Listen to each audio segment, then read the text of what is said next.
Well, welcome to another program in the Spartanburg County Public Library's Summer Reading Series, our Monday night Kennedy Room of Local History and Genealogy and our Information Services Department are alternating Monday nights at 7 p.m. And tonight we are going to be talking about our Spartanburg cookbooks throughout the years. This is a follow-up to our program 2 weeks ago, which was the Betty Crocker program with Leslie Goddard. And that was a lot of fun. If you missed that, the recording for that will be up on the library's YouTube page till the end of tomorrow. We could only have that recording up for 2 weeks. If you missed any of the other programs that we have presented over the last couple of months or that are coming ahead, if you miss something live and want to check in on it, those are also being posted to the library's YouTube page. If you go to spartanburglibraries.org, there's a little YouTube icon and that will take you directly to our YouTube page. And then you do have to scroll through a little bit at this point because now that all of our departments are going live for different age groups, there are more videos there. We are working on how to organize that, but we're all learning and it's taking some time. I have muted all of the attendees so that extraneous noise doesn't come onto our recording.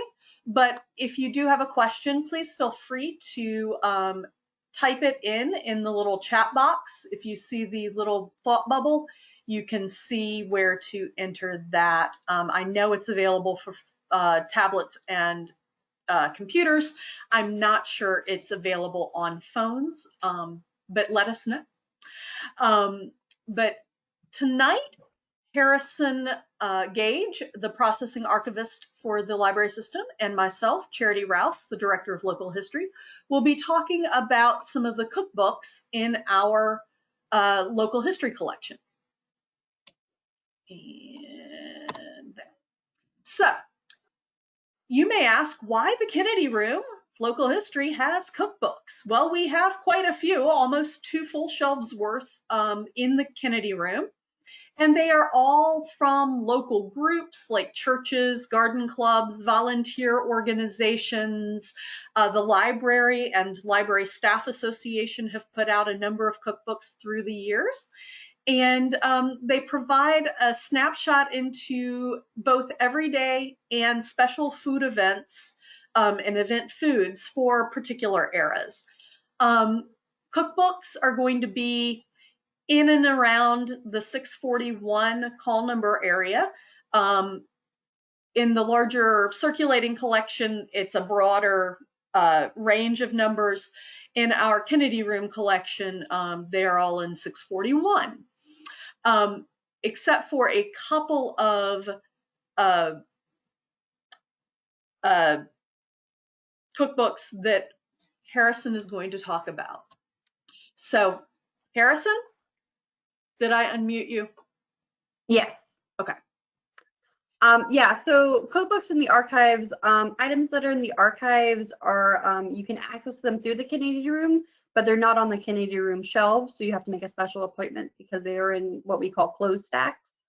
And so we have a small number of cookbooks that are in the archives. Mainly these tend to be in family collections, collection that's mainly family letters, correspondence, some photos. There might be 1 or 2 cookbooks in that. The largest collection of what we have, though, are what are called the stroller cookbooks. They're in the Spartanburg Herald Journal collection. These were annual issues that came out every year starting in the 50s and going on until today. We have 41 issues ranging from 1959 to 2015, so we do not have a full run, but we have about the most comprehensive collection that we know of. And these, like a lot of collections that of cookbooks that the Kennedy on the shelves are readers of the newspaper would submit them, and the newspaper would choose which ones to add it. So it's a very collaborative type of cookbook, much like what we tend to find in the shelves. Okay. Oops. Yes. So first, before Charity gets to talk about the fun section of the cooking with the cookbooks, I'm going to go briefly over the new digital collection of cookbooks that we've created, and give you kind of a bit of a background about what goes really into creating a digital collection. First off, it's choosing what to scan. We get the question a lot, why isn't everything available online? Why can't you scan everything? You know, I really want to be able to access it. It's such a pain to have to make an appointment and sit in the Kennedy room. I just kind of want to see it. It kind of comes down to time and space. When we scan an item, we scan it typically on the scanner that you see in this photo. It's an Epson Expression 10,000 XL. This is kind of the industry standard for flatbed scanners. And we typically scan it at 600 DPI, which means dots per inch. If you've ever seen a really grainy photo, that's one that has really low DPI. Really fine photo that you can zoom really far in until you see the dots, that's a really high DPI. That's just what DPI means. It's kind of a measurement of how much can I zoom in before I start seeing the dots. So we scan it at 600 DPI, which is again kind of an industry standard, and we scan it as a JPEG and as a TIFF. Some people probably don't realize this. Every time you open a JPEG, you lose a little bit of the image. It's not super noticeable unless you're opening an image, you know, 100 times, 500 times, 1,000 times. Slowly, with each time, you're losing a little bit of the data of it. With a TIFF, that doesn't happen. And because of this, the storage size for the two of them are drastically different. Typically, when we scan an image at 600 DPI in a JPEG, it's going to be about 2,000 kilobytes. A TIFF is going to be about 130,000 for the same image. That's a huge difference, which means every time we're scanning an image, that's that much more space we have to account for. So we actually store all of our images on a separate share drive that gets backed up on its own server monthly to ensure that if my computer crashes, they're safe. If anyone else's computer crashes, it's safe. And thankfully we did that, or else when we got hacked 2 years ago, we could have lost a lot of these images, which we obviously don't want to do. So again, when we're scanning, it takes a lot of time to be scanning them. Usually at 600 DPI, it takes about 3 to 4 minutes to scan both the JPEG and the TIFF. So for the stroller cookbooks, they average between 20 and 40 pages. I'm scanning each page twice for 3 to 4 minutes. So it can sometimes take up to 5 hours to scan an entire stroller cookbook. So time and space are kind of the big things, but the other kind of time management issue is metadata. Whenever you're searching for something in a database, there has to be metadata for you to be able to find it. We'll go over a bit more in the different types of metadata categories when I show you the online collection itself, but typically you kind of have to know the standards of metadata to make sure, you know, if you type in cookbook, we need to make sure that throughout the entire collection, is it cookbook, one word, is it 2 word, is it hyphenated, is it plural, is it capitalized, is it not capitalized, kind of these very random industry standards that really you as the user should never have to think about. It shouldn't even cross your mind that this is how the website works and that that's how you're searching for it. But as the back end people, this is definitely what we're thinking about when we're creating these collections. But that's kind of the bulk of what goes into making a digital collection. You choose what you're scanning, you scan it, devote all the time to scanning, and then making the metadata. Okay. And Charity, if you will give me control. Oops. Yes. Okay. Front slide. Yes. Okay. So I'm going to show you guys how to get to the digital collections because it's not exactly clear, and there are a couple ways to do it. So we're on the library's website right now. If you scroll down, if you are in the all ages, so you can click these to get different results if you weren't aware of this. If you're on all ages, if you scroll down past our latest stuff in the programs, you'll find a button for both the Kennedy Room and for the historical digital collections. If you go ahead and click this button that I'm over right now, you'll go straight to the website. But there are a couple ways else to get to it. So if you are going from the Kennedy Room, if you scroll down, and in the second section, it says online research sources and historical digital collections. The link is also here, the second one. And if you're looking for any archival items, that's the third item. But again, we'll click here and we're back here. And if you haven't been on our website in the last year or so, this is going to look very different, or if you've never been on it. We did a major change to the website about a year ago. So you might have a hard time finding something. But here's the website. We have about 19 collections on it right now. We have a search bar up at the top. If you're searching for a particular item throughout the entire collection, if you're searching from this main page, so for instance, the stroller cookbook, if you just typed in stroller, you're going to get all the cookbooks popping up, but you're also going to get this one image of children in a stroller from the World War II collection. So just so that you're aware, if you're searching for something on the main page, it will search for all the collections. The cookbooks are at the very last because it's the newest one. You'll have this landing page that gives you some information about the collection. And then you can click browse and then you'll find the collection. And again, so if I typed in stroller this time, because now we're in the collection, you'll see we have one less result and it's all the cookbooks. So that's just something to keep in mind when you're searching. If you're already in a collection, it will only show you the results for that collection. But you can go to this side section and pick and choose. So right now cookbooks is only selected, but you can control which collections you are looking in because of that. Go back, cookbooks. And there are a couple ways you can search in the cookbooks. We have them organized by date. At this point, that really isn't going to be super helpful to you because they all have unique dates. The creator name, obviously it's Spartanburg Cookbook Journal, created all the strollers. We have two others in here that you can look at, county. If you're trying to sort them, we have them currently defaulted to title ascending. You can obviously do title descending. A note to do if you're trying to search by date. You'll notice that these didn't shift a lot, but this one at the top, it doesn't have a date. So if an item doesn't have a date, it will default to the top. So just be aware of that if you're searching that way. This one has an approximate date because as you can see from the cover of this book, we don't have a date.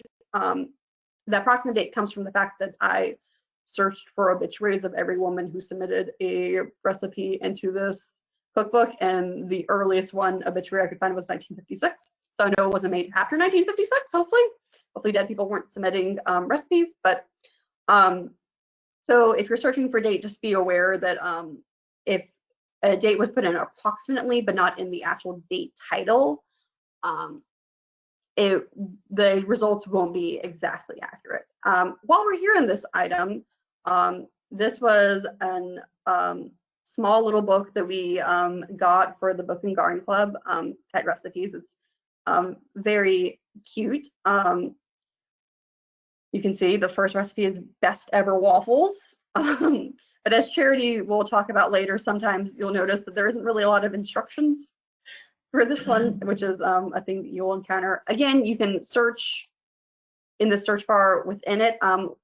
Our next steps for these collections digitally will be to transcribe them so that they can be text searched.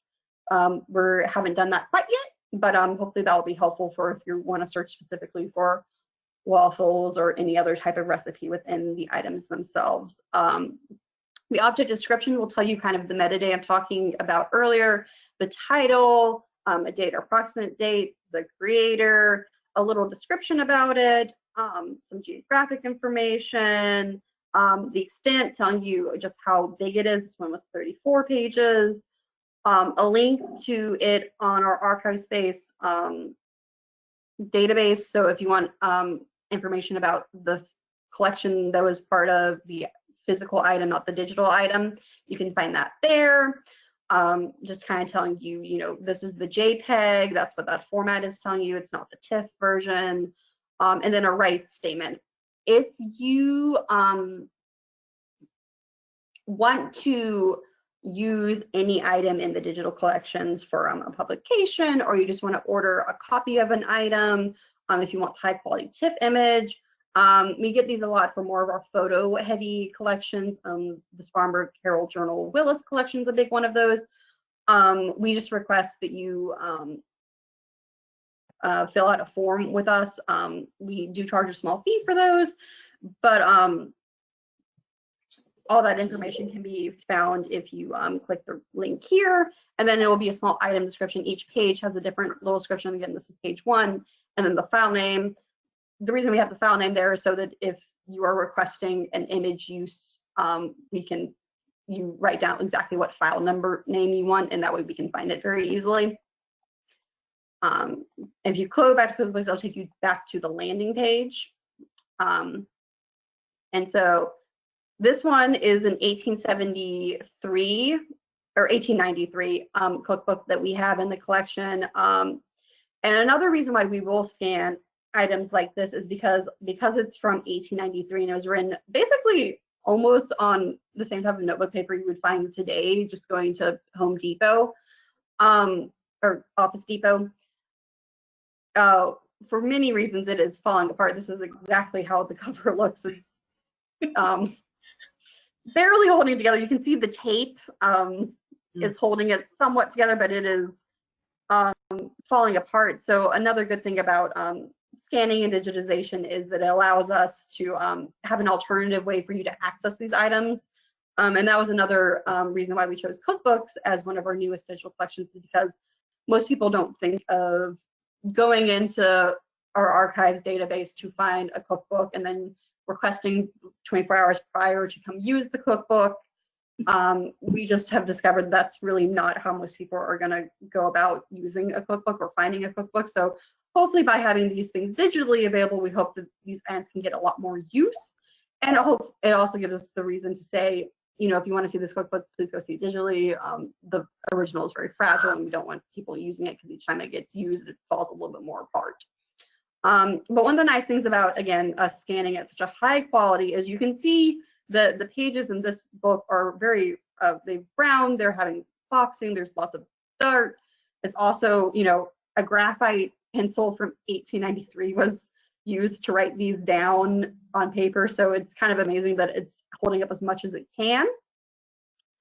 So the very nice thing about this is you can very easily zoom in to read, especially, I would say the lady who wrote this one had very great handwriting, and so she makes it pretty easy to read if you zoom in.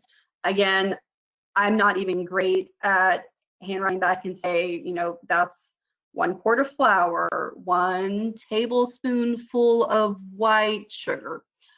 So, I mean, I can read it, you know, there's a good chance you can probably try and interpret. You can see at this very bottom, we do have some bits of pages missing, but hopefully, because that is the very last word in that one, you wouldn't have too bad of an issue, but obviously we can't do anything about any pages that are missing. And from this interface, you can do that if you want to. I don't really know why you would, but you do have that option. You can go to full page if you want a really good look, and then you can do that type of zoom as well. Oh, and here, and then you can page between the pages directly from this interface. So that should hopefully, probably this will be the way to see certain ones. Again, you can see here that her T's are really, really dark, so you kind of have to zoom in a bit to see the rest of the word. again, like that water, like you can see the D and the R like from a distance, but you really have to kind of zoom in to really tell. Thankfully, turn numbers are like great. Yeah, some So pages are hopefully we're trying to make it as easy as a process as possible when you're viewing this item digitally to be able to get the full experience of this item in the safest way possible. So those are just two kind of random cookbooks. And then we have the strollers, obviously. We have 1959 through 1978 up right now. And we're hopefully gonna, in the next couple months, get the rest of them up too. But we wanted to kind of go ahead, you know, everyone's stuck at home right now. A lot of people are really like trying to learn about cooking right now. So we thought this, you know, is the best time to be promoting the cookbooks. And, you know, if your kids are just like, you know, I want to know what grandma and grandpa ate, you know, this kind of 1959, you know, these are the recipes of some of your guys' childhood, some of your parents' childhoods. You know, you can just kind of flip through. I will tell you, there are a lot of sweets in this. People were really promoting their cakes. You know, it was kind of a good cake contest. Again, I mean, we got strawberry cake on this first one, plain cake, pumpkin spice cake. I mean, if you have a cake you want to try out, I assure you, you probably can find one. Cake Delectable. I mean, I found 4 cakes just on the first page. They love submitting cakes for this one. So if you're trying to find out a new recipe to try out, new desserts, you know, kind of whatever, these are the recipes that people throughout the entire county were submitting. We do have some photos in here, so if you know of a person in your family who may have submitted in that, it might be a way to find a photo for them. We also did pages for advertisements, so if you kind of want to check out, most of the advertisements are kind of related to food. I know there's lots of like Sears ones for ovens and dishwashers. So they're kind of just fun to flip through just to kind of see what people were eating back then, and to see the advertisements. Also, just again, my personal favorite thing about old advertisements, just seeing like how much things cost back then. It's both sad and funny to think like, oh my God, they got so much out of it. But that's kind of like one of my favorite things when I'm scanning, is to check that out. And again, you can kind of see any information you want to see, hopefully, if you want any information about the Spartanburg Herald Journal collection, because it's much bigger than just the cookbooks. The cookbooks are a tiny portion of this collection. We have a lot of their old photographs, their clippings. It's a great resource. We're so thankful that the Spartanburg Herald Journal decided to give these items to us, and we just hope that this is one of the ways that really this collection can get used by people, because again, it's kind of hard to, you know, make the effort of calling ahead, getting the appointment, coming in to see these. Hopefully, the state of this digital collection will hopefully allow so many more people to rediscover these collections from our history, and use them, hopefully. And I mean, if you guys end up cooking any of these recipes, I mean, please let us know. We'd love to see them. And going off that, I think, Charity, if you, I'll give back control to you so we can actually see and discuss kind of the joys and the difficulties of that process.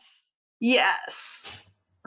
Okay. Okay, and I think I can now share my screen. Oh, and I want to share from there. One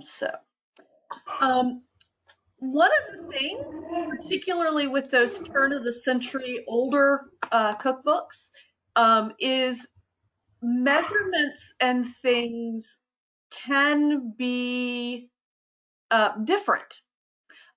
So one of your best friends these days is going to be Google.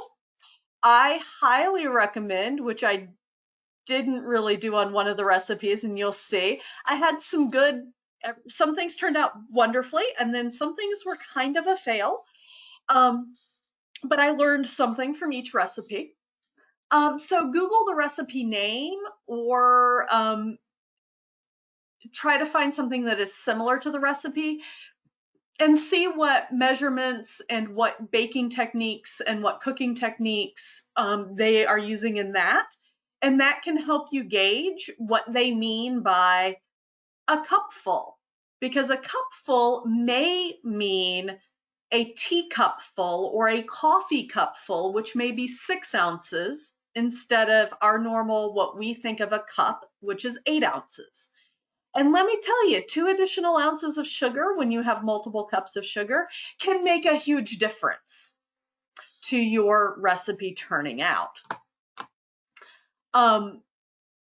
It is a good idea, check current cookbooks as well, but some of these recipes are not going to have stayed into current cookbooks.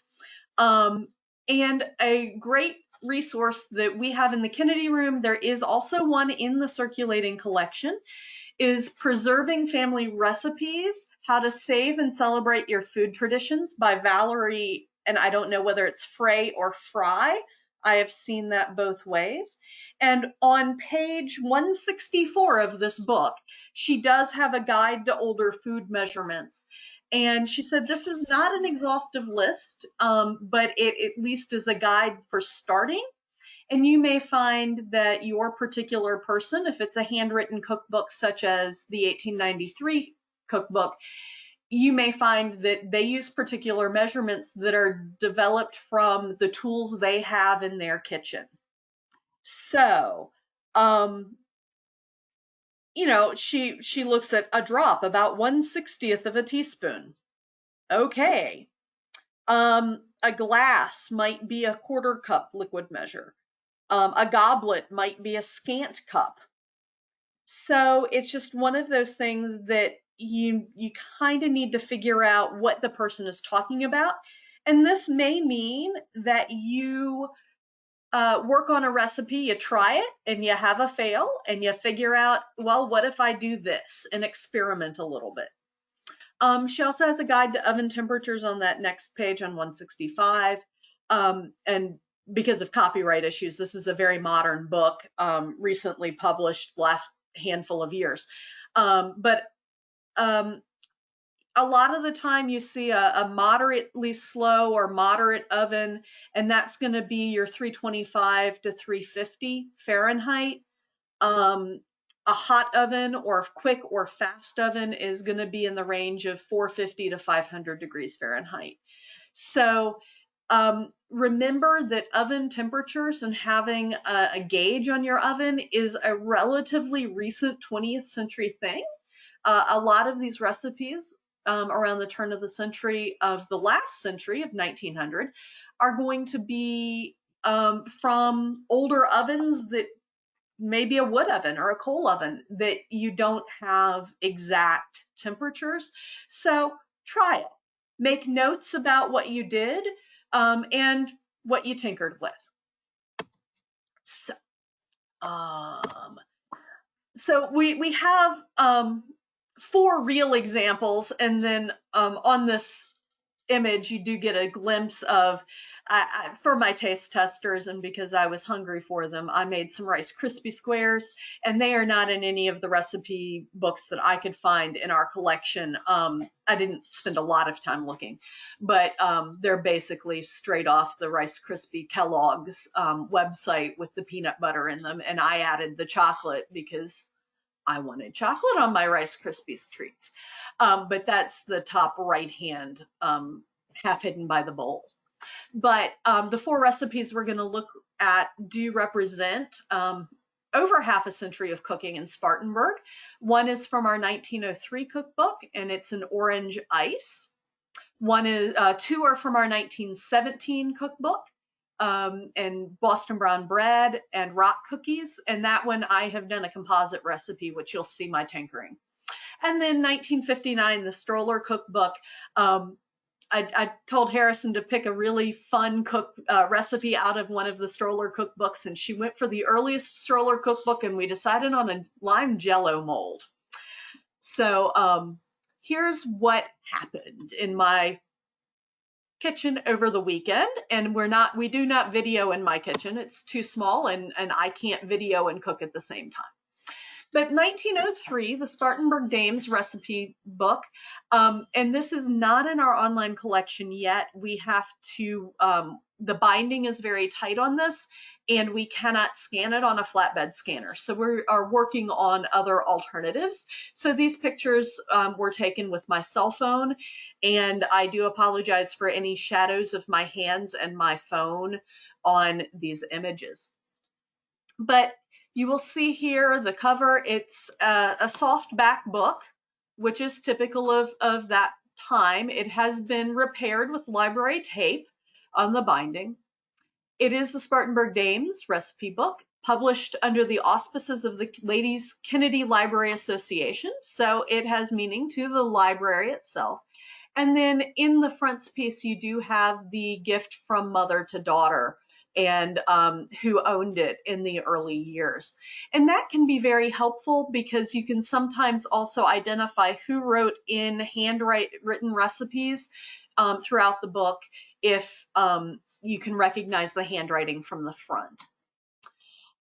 There is a note that it is dedicated to young housekeepers, and it was a benefit for the library. And it's not to give a finished cookery book full of fancy dishes, but to give simple, helpful recipes that have been tried by our ladies. They do not claim to be original. You will see often that they are copying from somewhere else. And this is before copyright was such a big hot topic issue. And that these are, in many cases, everyday recipes. The types of things that you will find in this recipe book are very similar to what you will find in modern cookbooks, other than the invalid's tray section. Lots of light recipes for the convalescent. It has a fairly substantial collection of pickles and preserves and jellies. And then a lot of not so many vegetables and not so many meats, but it has some. But it has a little bit of everything. Fair amount of candies, and it does have a weights and measures section that is very small, and I didn't find that to be as helpful. Toward the end of the book, it does have in the punch section, it shows where they're talking about the various things, and she is making notes to herself that it's 1 gallon of juice to 1 quart water to 3 pounds of sugar. So, and remember, their juice would not have come from the store pre-sweetened. So if you're adapting, you may want to cut back on the sugar. And then there is a Russian tea recipe that is not the can of powdered Country Time lemonade, can of Tang, can of powdered tea recipe that plus some spices. This is actually the liquid Russian tea. Still not sure where that Russian tea recipe came from, but it was interesting to see it in this book. That is slightly later than the 1903, because I think it's the 1920s person's handwriting. But you may find these recipes written in margins. So the recipe for orange ice, I was trying to, for the most part, do things, recipes that were with ingredients that I had in my pantry. I do bake a fair amount and cook, so I do have somewhat robust pantry, but there were some things I've had to substitute, and I'll talk about those. But in this ices and ice cream section, this is this first one, Mrs. A.G. Rembert, and her orange ice. 3 pints water, 1 quart of sugar, 2 gills of lemon juice, and 1 pint of orange juice. A gill is often used as an alcohol measuring, and turns out to be a half a cup. So 1 cup lemon juice and 2 cups orange juice. It does give the orange and lemon equivalent. You freeze it. When half frozen, you add the white of an egg and 1 tablespoon of sugar, well beaten. and then you beat it into the ice and finish freezing. This keeps it from turning into an ice cube. It allows you to shave it off a little bit easier. And you can do strawberries or slices of pineapple gently stirred through just before serving, make a delicious variety.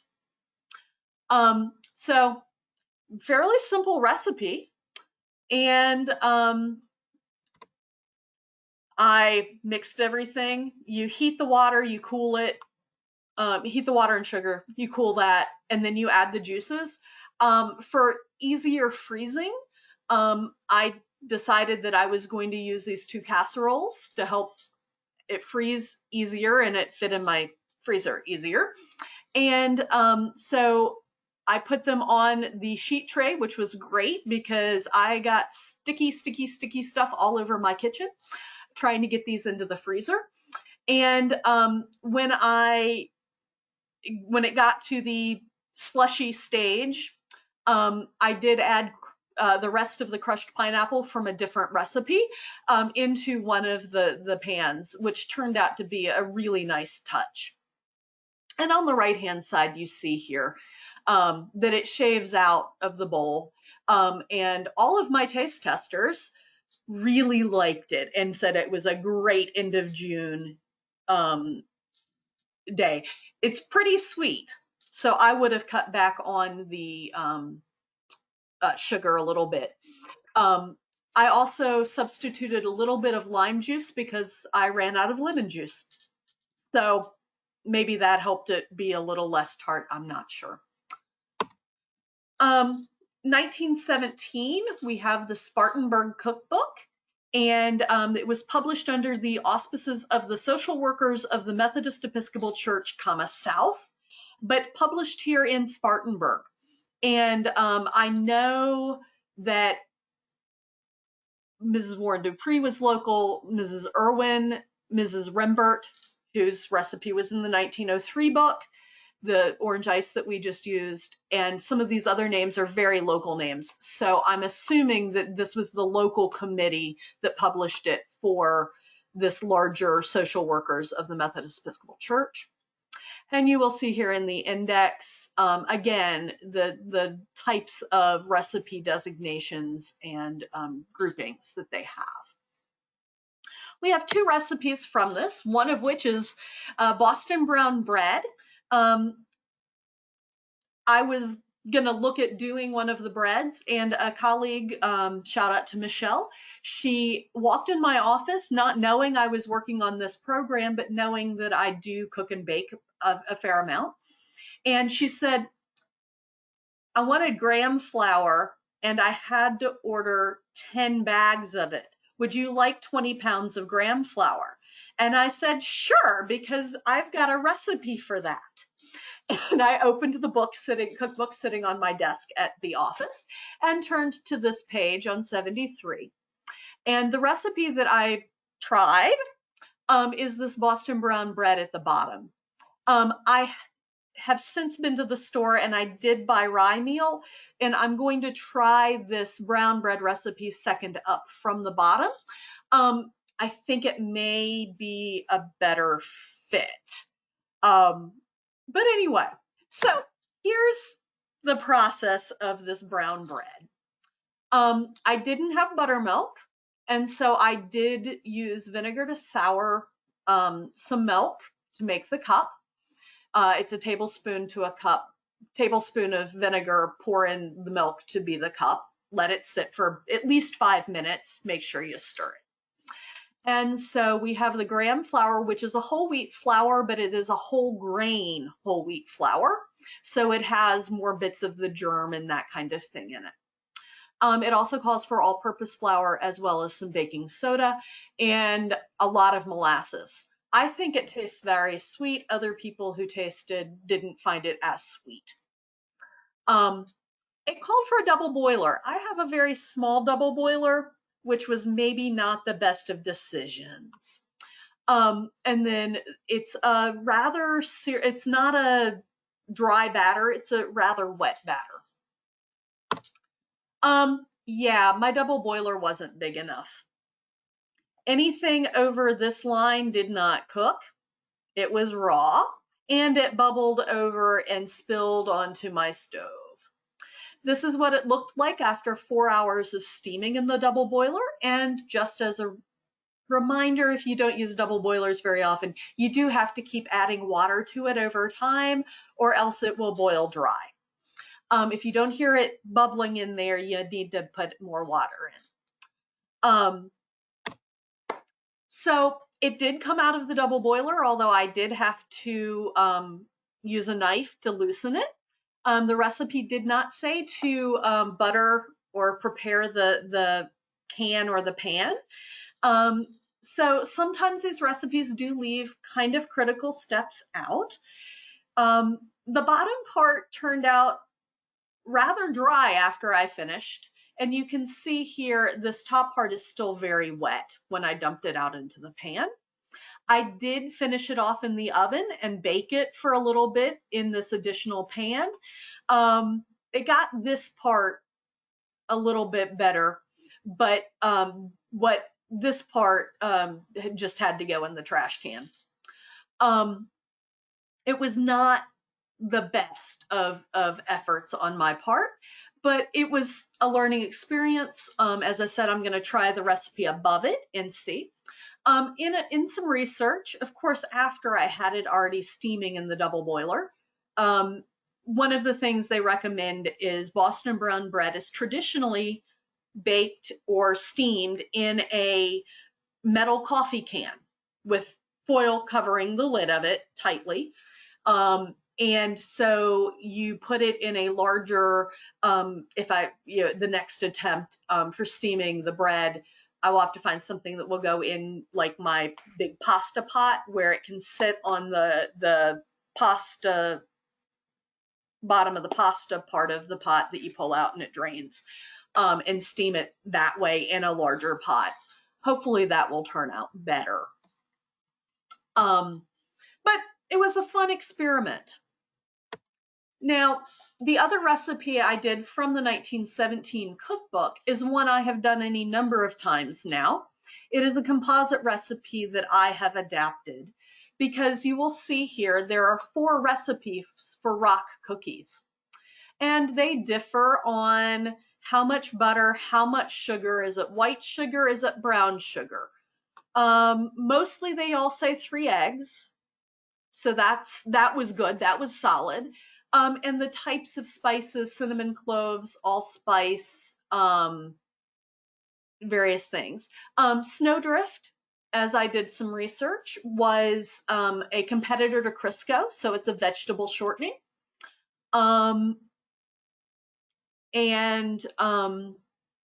It's a various things that you can put in here.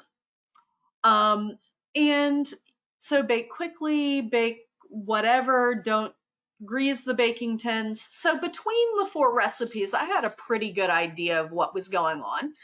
But I did do some research and had Mom check a couple older cookbooks at her house to see what oven temperature and things were before I made them the first time. And then the various ingredients. And I use a mixture of dark brown and light brown sugar, in part because that was what I had. One of the biggest things to remember is toast the nuts for this recipe before you start, because they need to toast and they need to cool before you add them to the dough. So I've used a mixture of light and dark. I think I want to up the spices just a little bit more, because it needs a little more of a punch on that, in my opinion.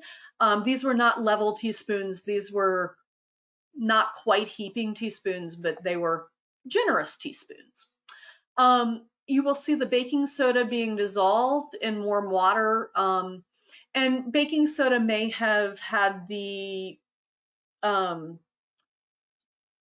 how it is packaged or processed may have changed a little bit over time. I do dissolve it in the warm water.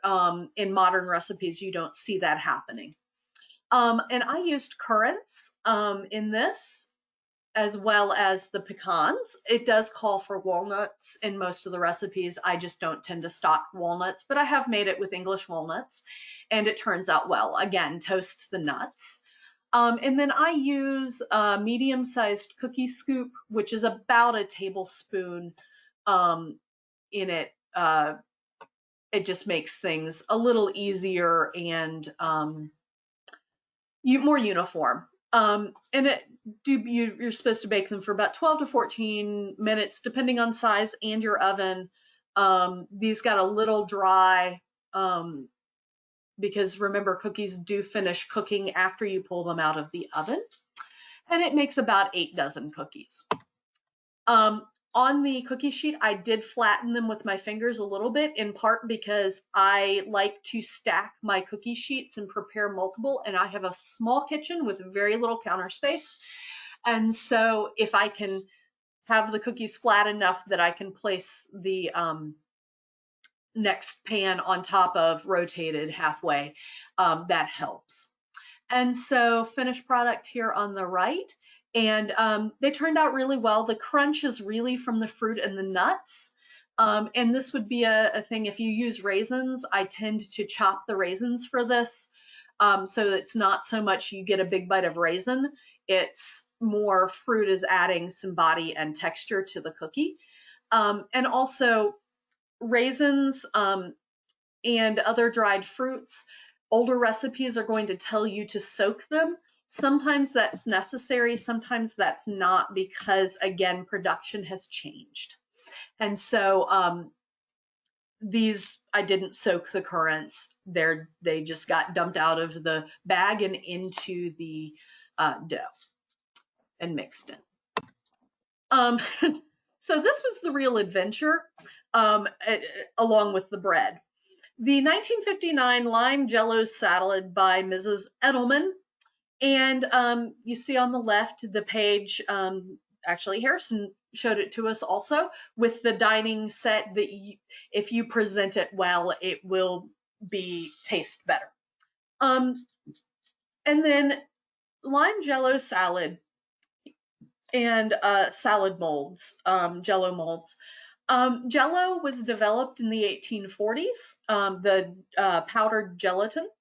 And Jello itself dates from the 1890s, when a particular couple and company started adding flavoring to that formerly just plain gelatin. And so the first thing I had to do, 1 package Lime-Jello. What size package was a package in 1959? Because packaging and quantities in that packaging has changed over time for many, many, many products. And so sometimes you will find that it will say a can. Well, a can of pumpkin is now fewer ounces than it was in the 1950s. So you need to adjust things depending on if the recipe has a quantity that you can't easily purchase these days.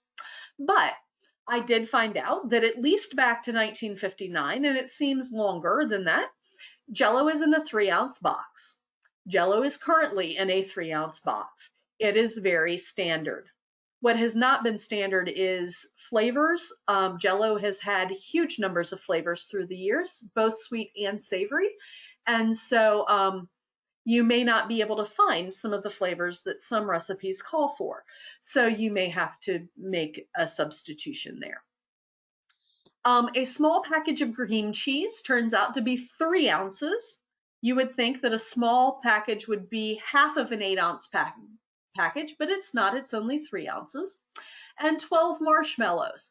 Well, fortunately for us, marshmallow size of the large marshmallows was standardized in 1954 with an extrusion process that became standard across the industry for making marshmallows. So I at least knew my 12 marshmallows were going to be the right size.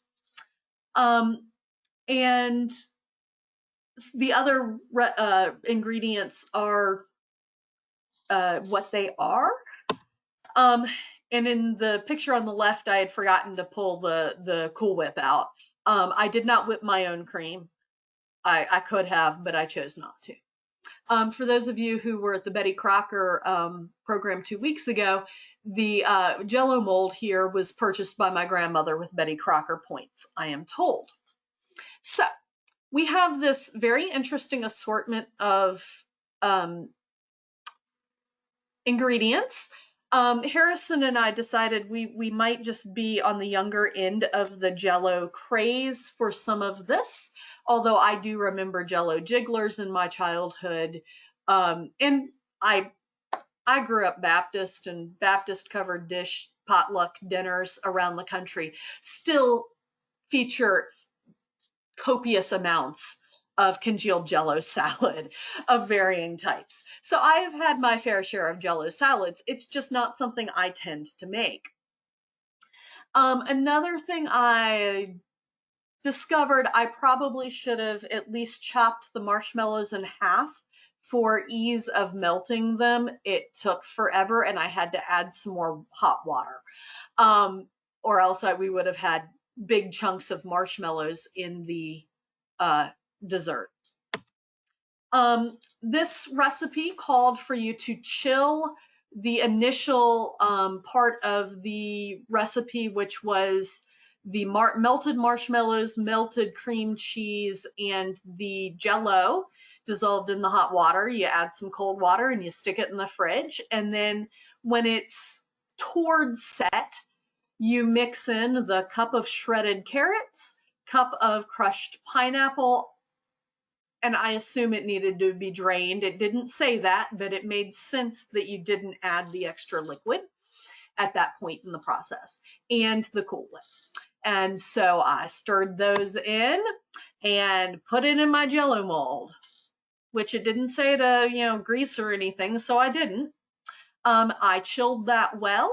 I did have a friend give me the hint that I might want to dip the whole mold in some hot water for a little bit just to loosen the edges, which I did and which helped immensely. I also discovered that I had only one plate, which is my cake plate here, that is even remotely flat enough or the right size to unmold it on. All of my dinner plates have rims that come up, and they're not big enough for the Jello, this particular Jello mold. And then it did unmold. And so it's one of those situations where it is what it is. I'm not a huge fan of the appearance of it. It didn't taste half bad, and the carrots add an interesting texture, which was part of what my other taste testers said. Although one taste tester said, except for the carrots, this is like Mom's green salad.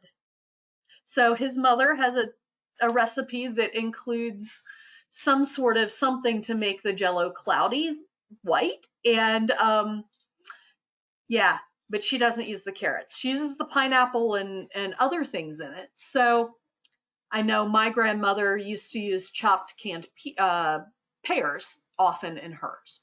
So those are the things that I had tried. Do check the Spartanburg Public Library's YouTube page for recordings of this and many of our other local history and genealogy programs, as well as other programs from throughout our library system. And if you want to research or look at any of these particular resources, please contact the Kennedy Room staff. We are still this week closed to walk-ins. You can walk in and ask us a question, but you can't sit down and do research. But we will be expanding services slightly July 6th with 1-hour appointments. So please call us or email us at kroom@infodepot.org and let us help you find your stuff. And it's interesting. It's been fun to look at these cookbooks. So I'm going to turn off the recording, and then we will continue our conversation with any questions.